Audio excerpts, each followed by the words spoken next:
कक्षा 12 कॉमर्स आपकी अर्थशास्त्र की वीडियोज़ में डाल रही हूँ। चैप्टर के शुरू के जो वीडियोज़ हैं मैंने पहले डाले थे, तो वो देख लो, आप एक बार रिवाइज़ कर लो उनको। आगे के वीडियोज़ है वो मैं अब डाल रही हूँ। पहले हमने सामान्य अर्थशास्त्र का परिचय पढ़ा था, अर्थशास्त्र की परिभाषाओं के बारे में पढ़ा था, और अब हम पढ़ेंगे अर्थशास्त्र की प्रकृति और क्षेत्र के बारे में।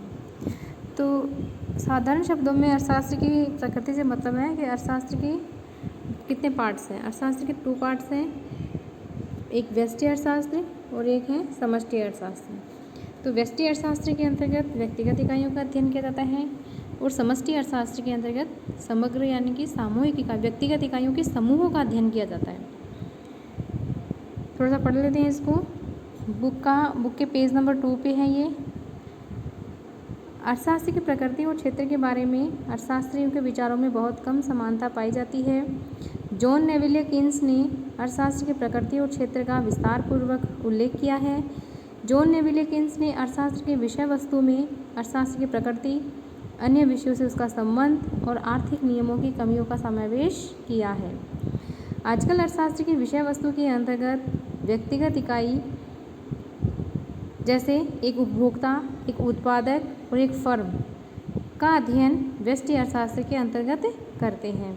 तो पहला भाग आया पहला भाग अर्थशास्त्र का व्यष्टि अर्थशास्त्र, जिसके अंतर्गत व्यक्तिगत इकाई जैसे उपभोक्ता, एक उत्पादक, एक फर्म का अध्ययन किया जाता है और इन्हीं के समूह का, जैसे बहुत सारे उपभोक्ताओं का, बहुत सारे उत्पादकों का और बहुत सारे फर्मों का मिला करके फर्मों का जो समूह है उसको हम उद्योग बोलेंगे।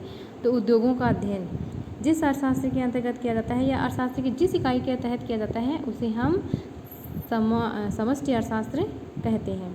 तो इसी प्रकार व्यक्तिगत इकाइयों के समूह के आर्थिक व्यवहार के स्तर का अध्ययन समष्टि अर्थशास्त्र के अंतर्गत किया जाता है। तो 2 पार्ट्स हो गए इसके, व्यष्टि अर्थशास्त्र और समष्टि अर्थशास्त्र। व्यष्टि अर्थशास्त्र के क्षेत्र कौन कौन से हैं? अब इनके भी अलग अलग क्षेत्र हैं। तो व्यष्टि अर्थशास्त्र के क्षेत्र कौन कौन से हो गए? उपभोग है, उत्पादन है, विनिमय, वितरण, आर्थिक कल्याण। ये तो इनका तो अध्ययन करेंगे हम व्यष्टि अर्थशास्त्र के अंतर्गत। और समष्टि अर्थशास्त्र के क्षेत्रक हैं राष्ट्रीय आय, रोजगार, सामान्य कीमत स्तर, आर्थिक विकास और वितरण का समष्टिगत सिद्धांत।